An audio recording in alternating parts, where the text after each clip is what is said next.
Mesdames et messieurs, bonjour. Dis donc, t'arrêtes de gueuler, René. T'arrêtes de gueuler, bordel. La France a peur. Je crois qu'on peut le dire aussi nettement. Et voici la couleur. Je n'y vois plus rien, je n'ai rien à l'œil, mais l'on m'a cassé mes lunettes. Qu'est-ce qui lui arrive à la 2 ? Il faut faire chauffer l'appareil ou... Deux émissions en direct vous attendent maintenant. Messieurs les censeurs, bonsoir. Claire, les aventuriers de la tribu réunifiée ont décidé de vous éliminer et leur sentence est irrévocable. Cylindra, tête de tigre. Bloquez-vous ces paroles, voulez-vous changer quelque chose ? Est-ce que c'est votre dernier mot ? Ah oui, rugby. Ah ouais. Je suis en train de me préparer un gloubi-boulga. Tu es le maillon faible. Au revoir. T'arrêtes un peu de me cracher dessus.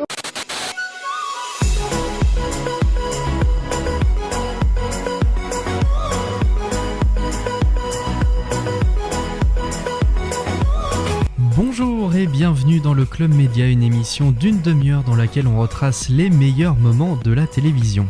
Aujourd'hui, j'avais envie de consacrer une émission à part entière pour vous parler d'un programme qui me tient particulièrement à cœur, puisque je regardais cette émission tous les samedis d'été dans un silence de cathédrale quand j'étais enfant, ça ne rigolait pas. Allez, je ne vais même pas vous donner le nom de cette émission, vous allez forcément la reconnaître grâce à son générique.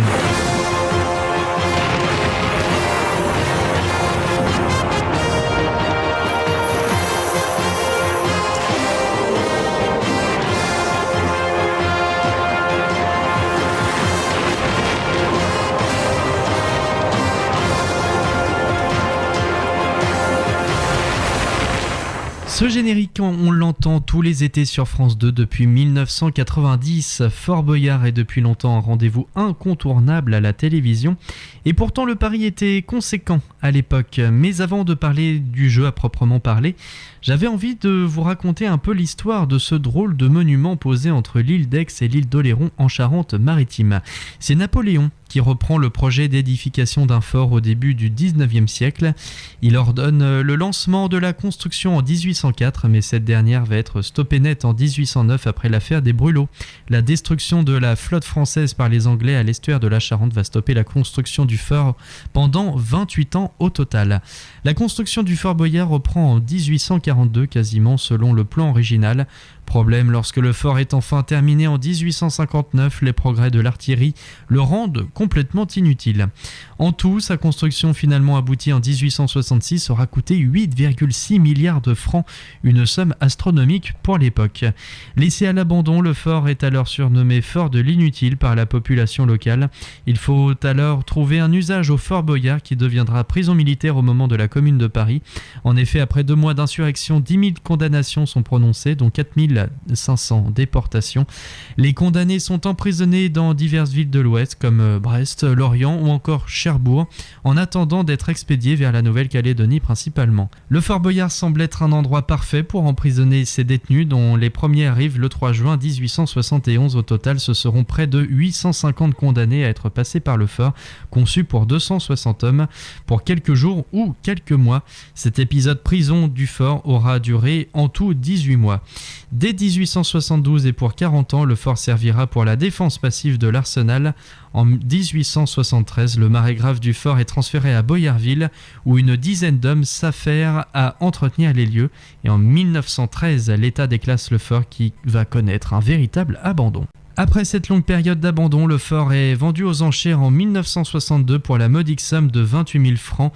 L'acquéreur est un chirurgien dentiste originaire de Haute-Savoie dont on dit alors qu'il a acheté le fort comme on achèterait un tableau. Pour 28 000 nouveaux francs seulement, sans compter les frais, un homme s'est rendu acquéreur de 128 chambres à l'extinction de ce feu. Il a nom Andrea Hertz, il est hôtelier à Courchevel. Et sitôt son bien acquis, il s'est embarqué pour l'aller visiter, car sa propriété repose sur un banc de sable à mi-chemin de l'île d'Aix et de l'île d'Oléron. C'est le fort Boyard, dont la construction avait été envisagée par Vauban, commencée par Bonaparte et achevée par Napoléon III. Quelques années plus tard, en 1989, faute de pouvoir l'entretenir financièrement, il revend le Fort Boyard à la société de production de Jacques-Antoine, spécialiste des jeux télévisés. Ce dernier cède la nue propriété du bien au département et s'engage à participer aux travaux de mise en sécurité du fort. C'est en effet sa transformation en décor de cinéma et de jeux télévisés qui va sauver le Fort Boyard. En 1966 déjà, le film Les Aventuriers voyait sa scène finale se dérouler sur le fort avec la mort d'Alain Delon dans les bras de Lino Ventura. Vous vous rappelez certainement de ce film. C'est en pensant à cette scène que Jacques-Antoine imagine tourner le pilote de sa nouvelle émission La Chasse au Trésor en 1980. Mais c'est une fois le deal avec le département enclenché que va démarrer le projet qui va propulser le fort sur le devant de la scène. L'émission Fort Boyard, un jeu télévisé qui connaîtra le succès qu'on lui connaît en France mais aussi à l'étranger. Alors, est-ce que c'est un nouveau jeu? Est-ce que c'est de l'aventure? On ne sait plus très bien quand on fait une première visite. En tout cas, c'est tout à fait impressionnant. C'est un jeu et c'est une aventure. Un jeu qui se déroule ici, ça devient une aventure. Il y a combien de temps que vous travaillez sur ce projet de Fort Boyard? 2 ans. 2 ans? Oui. Et la première fois que vous avez mis le pied à Fort Boyard, il y a combien de temps? Il y a une dizaine d'années, quand on a fait le pilote de La Chasse au Trésor. Combien de personnes travaillent ici à Fort Boyard? Là, il doit y avoir 60-70 personnes. 60-70 personnes. Et au moment du tournage, il y en a une centaine. Dire que c'est une première mondiale, quasiment. Ah oui, vous pouvez le dire. Oui. Jamais on a mis autant de moyens.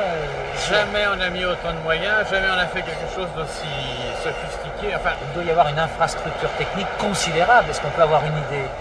Il y a 17 caméras, 12 km de câbles. Et justement, on s'intéressera juste après la pause musicale au jeu qui anime nos étés depuis 1990. À tout de suite sur RVL.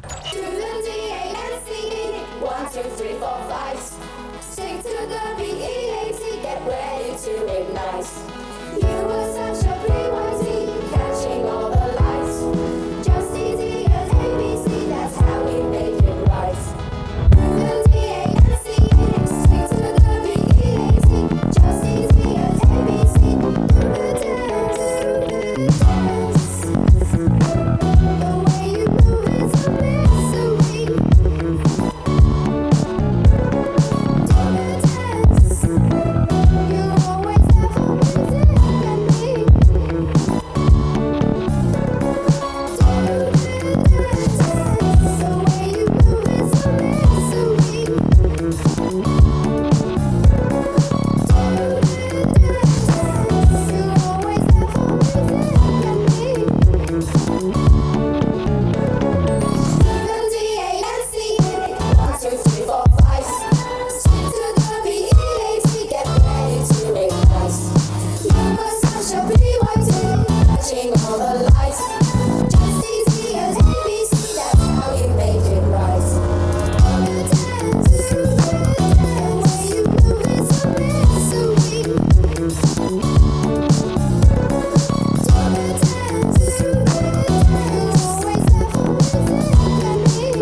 retour dans le Club Média, merci d'être avec nous. On parle aujourd'hui de l'émission Fort Boyard. Je vous l'ai dit avant la pause, je voulais qu'on parle maintenant du jeu à proprement parler. L'origine, je vous l'ai dit, remonte en 1980. À l'époque, Philippe de Dieuleveux, animateur aventurier de la chasse au trésor, frôle de peu la noyade en tentant d'accéder au Fort Boyard à cause d'une mer agitée. Il y reste coincé 3 heures avant d'être secouru en hélicoptère. Cet épisode inspire par la suite Jacques-Antoine dans la création de l'émission. Le concept en fait de Fort Boyard est imaginé dans ses grandes lignes en 1986 lors d'une réunion dans la société de Jacques-Antoine visant à trouver un jeu pour succéder à la chasse au trésor. L'idée d'un jeu d'équipe adapté de jeux de rôle tels que Donjons et Dragons se déroulant dans une tour mystérieuse peuplée de personnages extraordinaires dont le but est de trouver un trésor prend forme les années suivantes. La production visite le Fort Boyard en avril 1987 et cette fortification située entre l'île d'Aix et l'île d'Oléron est achetée en novembre 1988. La production revend le fort au Conseil général de la Charente-Maritime pour 1 franc symbolique. La collectivité locale devant alors prendre en charge l'ensemble des travaux de réhabilitation qui se déroulèrent effectivement à partir de juillet 1989. À cause de la météo, la construction des décors de l'émission se fera en 2 temps, entre la fin des travaux de rénovation et octobre 1989, puis au printemps suivant, juste avant le premier tournage, le 30 juin 1990. Voici justement un extrait de la toute première émission.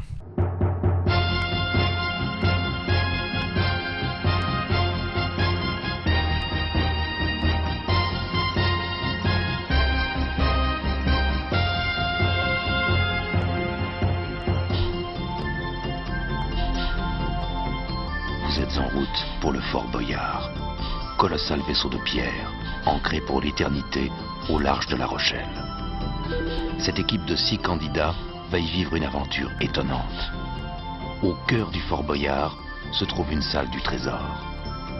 Dans cette salle, 18 coffres, dans lesquels sont inégalement répartis 4000 pièces d'or.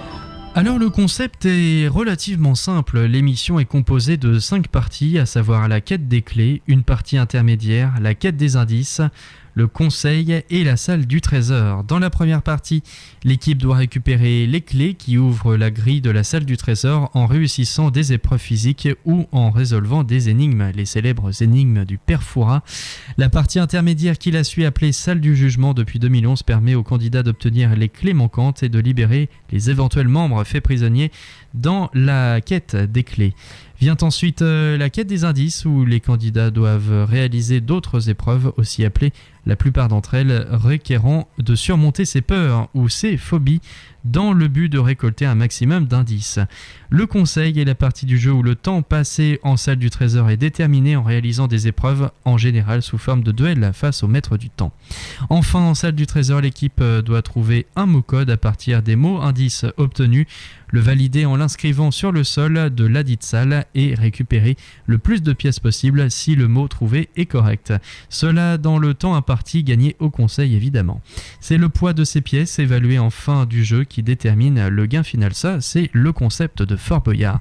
Cet enchaînement de parties s'est construit progressivement en fait, parce qu'à partir de 1990, seule existait la quête des clés et la salle du trésor, laquelle refermait à l'époque divers coffres ouvrables grâce à une clé.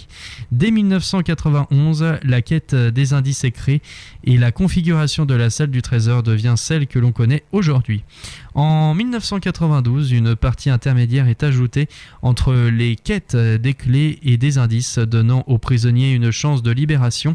Cette étape du jeu est régulièrement modifiée. À l'origine facultative, elle devient récurrente en 2003 et permet, selon les saisons, de libérer les prisonniers, de récupérer les clés manquantes, d'obtenir l'accès au conseil ou de récupérer une somme d'argent bonus à ajouter au trésor récupéré. L'émission est complétée par le conseil dès 1995, d'abord placé avant la quête des indices, puis déplacé avant la salle du trésor en 2006. Dans le début de l'émission de 1990 à 1992, les candidats sont des anonymes qui participent pour eux-mêmes. Entre 1993 et 2009, toutes les équipes jouent pour des associations caritatives et au moins un de ses membres est une célébrité. La proportion de célébrités parmi les candidats augmente jusqu'à englober en fait la totalité de l'équipe à partir de 1998. En 2010, une nouvelle formule est lancée pour les 20 ans de l'émission avec de nouveau des anonymes qui jouent pour eux-mêmes. Mais à la suite du rejet massif de cette dernière formule par les téléspectateurs, la participation des anonymes est supprimée dès l'année suivante. Dès lors, depuis 2011, les équipes ne sont composées que de célébrités. Ainsi, avec 12 participations, Élodie Gossuin est la personnalité féminine étant venue le plus souvent sur le fort, la personnalité masculine étant venue le plus souvent sur le fort et Bruno Guillon avec 11 participations. Je voulais aussi m'arrêter sur le compositeur du générique et de l'ensemble de l'habillage musical du jeu. Il s'agit de Paul Coulac. Le thème du générique est créé pour la première émission en 1990 et ses sonorités n'ont jamais changé depuis. Il a été néanmoins retravaillé à plusieurs reprises. Écoutons justement un extrait musical de ce que pouvait faire Paul Coulac par exemple. On va écouter la course entre les cellules.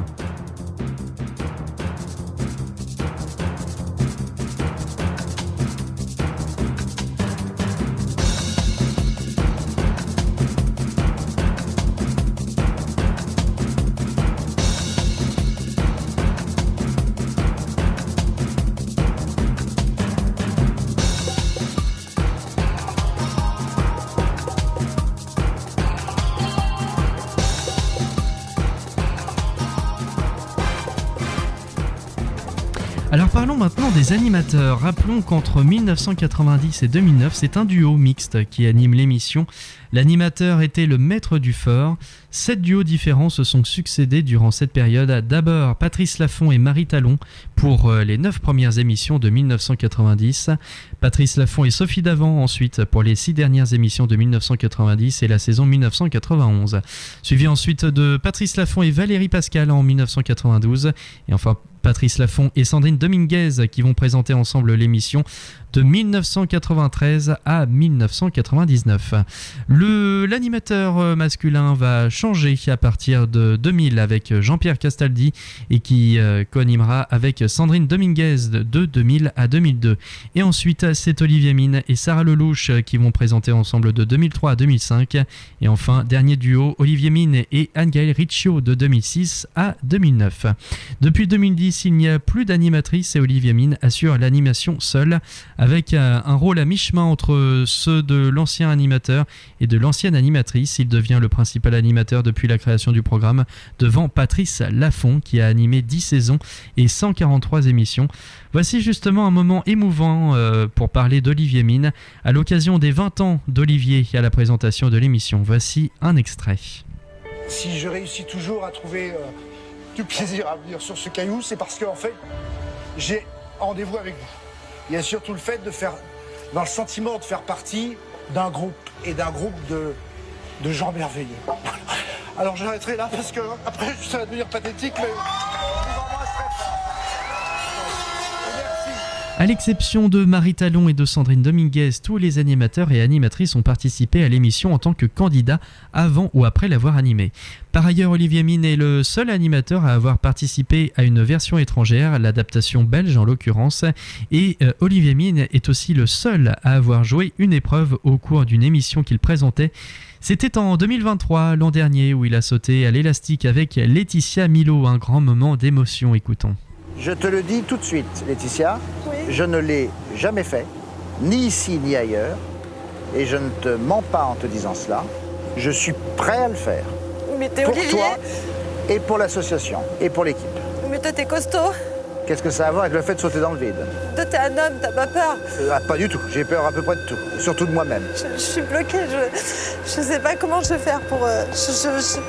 pour moi j'y arriverai pas, mais... Si ce n'est que sauter à deux, ce serait peut-être là, finalement, l'occasion rêvée, entre guillemets. C'est bien que le rêve est très relatif ici, mais l'occasion rêvée malgré tout de réussir cette aventure et d'avoir un indice. Laetitia, si tu veux pas y aller, moi je peux sauter avec Olivier, hein. Mais c'est grand pour moi, c'est grand. C'est très très grand, tu t'imagines pas, c'est... Est-ce qu'on le joue ou pas? Allez bébé! Je le fais, mais je le fais pour toi. Et pour Endo France, bien sûr. Alors, si t'es là, oui, pourquoi pas? À voir. À voir. Oui, mais le problème, c'est qu'on n'a pas toute la soirée pour le voir. On le tente ou pas tous les deux? Je préfère en tout cas avec toi que toute seule. Alors le fort est peuplé de différents personnages au rôle plus ou moins important dans le jeu.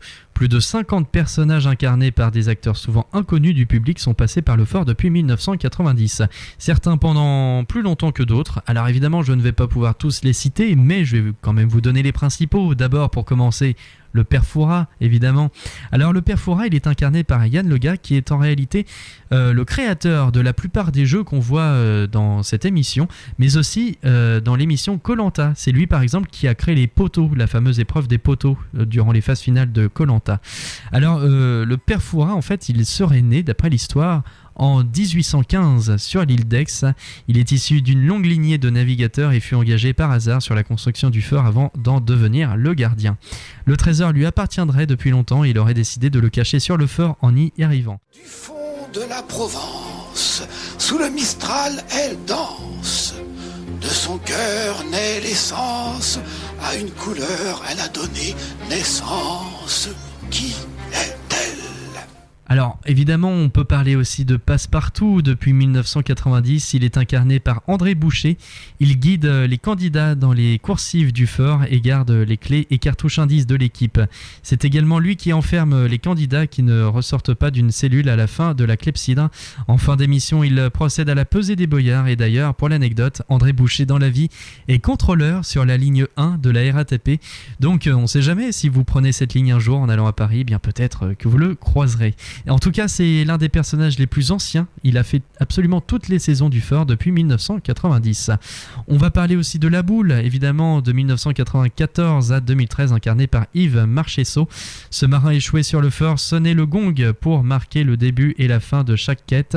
En tant que geôlier, il récupérait les candidats prisonniers dans les épreuves et les emmenait dans leur cachot. Alors évidemment, on peut parler aussi de Félindra depuis 1991, incarnée par Monique Anjon. Elle fait sortir les tigres de la salle du trésor à la fin de l'émission pour la prise du trésor. De 2014 à 2019, elle sonne également le gong avec son fouet au début et à la fin de chaque chrono en remplacement de la boule, décédée en 2014. Les tigres sont remplacés par des statues de tigres animées en 3D depuis 2022.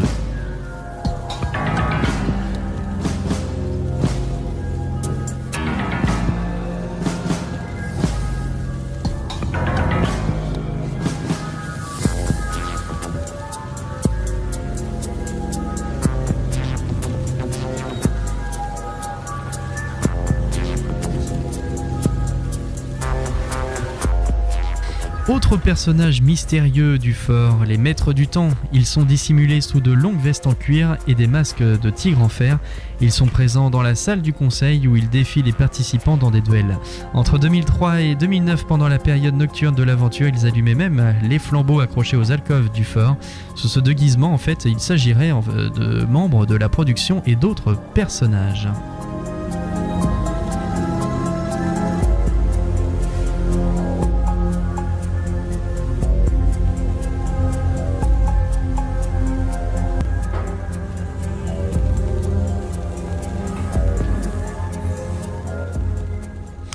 On peut parler aussi de la juge blanche incarnée par Delphine Westpizer depuis 2013. Elle accueille dans la salle du jugement les équipes qui n'ont pas toutes les clés nécessaires pour ouvrir la salle du trésor ou qui ont aussi des candidats faits prisonniers à l'issue de la première partie du jeu.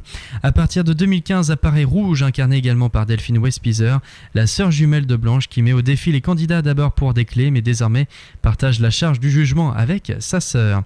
Et puis enfin on va parler aussi du chef Willy, depuis 2013 incarné par Willy Revelli, cuisinier fou qui propose à manger de la nourriture exotique et surprenante, oui, pour être gentil. Écoutons d'ailleurs un extrait avec, en plus ce jour-là, la compagnie de Philippe Etchebest. Déjà ça pue. Ah bah, c'est une très bonne chose, car ici, bonjour Ariane, ici vous êtes chez Willy Revelli. Bienvenue à un restaurant de haute tenue. Ici, aucun critique gastronomique n'est ressorti vivant. Alors aujourd'hui, mes amis, j'ai décidé de vous offrir du poisson. On a gonflé la boîte. Eh oui, elle est gonflée, là, un petit peu comme vous, parce que vous êtes un petit peu gonflé aussi, vous, non bon, alors, je vous emmène en Suède, goûter un plat typiquement suédois, le strömming. On peut dire que c'est même un hareng. Un hareng, on peut même dire que le hareng, il est c'est pas que le hareng est là depuis longtemps dans sa petite boîte, mais on va dire que le hareng est fermenté. Je peux vous dire que là-bas, le streaming, c'est du poisson que l'on mange uniquement pour les fêtes de fin d'année. Fort Boyard est un jeu de création française, c'est assez rare pour être souligné, mais le fort est aussi utilisé par des chaînes de télévision étrangères entre mai et juillet. Les différents pays alternent sur le monument charentais, utilisant une partie des équipes techniques et des personnages de l'émission française et tournent leur propre adaptation du jeu, plus ou moins différente de l'original. Depuis 1990, ce sont près de 35 pays qui sont venus tourner sur le fort, c'est un véritable succès. Depuis la création du jeu, l'émission a proposé 337 épreuves et aventures différentes au total depuis 2022. Alors pour conclure, je me suis souvent demandé quelle était la recette du succès de cette émission culte du service public. Alors personnellement, je pense qu'il n'y a pas de recette miracle pour garantir une bonne émission. Toutefois, le côté mystérieux de par l'endroit et les personnages étranges joue beaucoup dans le succès de cette émission, tout simplement parce qu'elle fait appel à notre imaginaire. Le fait qu'il y ait aussi des insectes effrayants et des épreuves parfois éprouvantes, eh bien, cela fait appel à nos peurs d'enfance. Et à bien y réfléchir, je crois que c'est cette émission en particulier qui m'a donné envie de travailler dans le milieu des médias. Et c'est pour cela que je voulais absolument vous proposer un numéro du Club Média sur cette belle émission Fort Boyard. C'est d'ailleurs la fin du Club Média. Je vous laisse comme d'habitude en chanson. Bonne suite de programme sur RVL. À bientôt pour de nouvelles aventures. Toujours plus loin, toujours plus haut, toujours plus fort.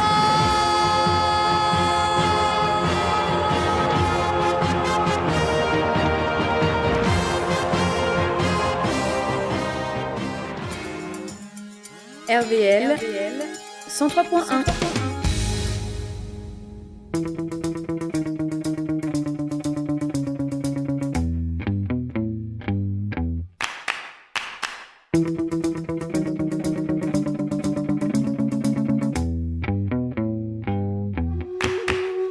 Faites-vous la guerre pour me faire la cour? Maintenant battez-vous. Soyez gangster, soyez voyou. Maintenant battez-vous. Toi mon tout, mon loup-bas. Tu serais mon lascar superstar. J'ai tellement besoin d'amour, de tes bras, de ta voix de velours. Sortez les dollars et les bijoux. Mettez vos à genoux. Dans la Jaguar, dans la Gadou. Mettez vos à genoux. Toi mon tout, mon loup-bas. Tu serais mon lascar superstar. J'ai tellement besoin d'amour, de tes bras, de ta voix de velours. J'ai tellement besoin d'amour, tu ferais de moi ta belle de jour.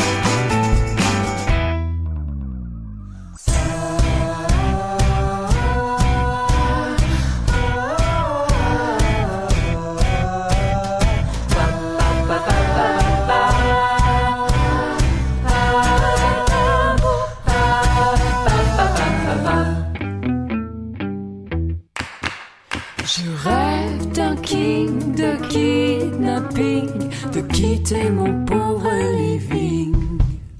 Je veux du swing et du bling bling, et que le meilleur gagne sur le ring. Toi mon tout, mon loup-bas, tu serais mon lascar superstar. Et moi j'ai si peur dans le noir.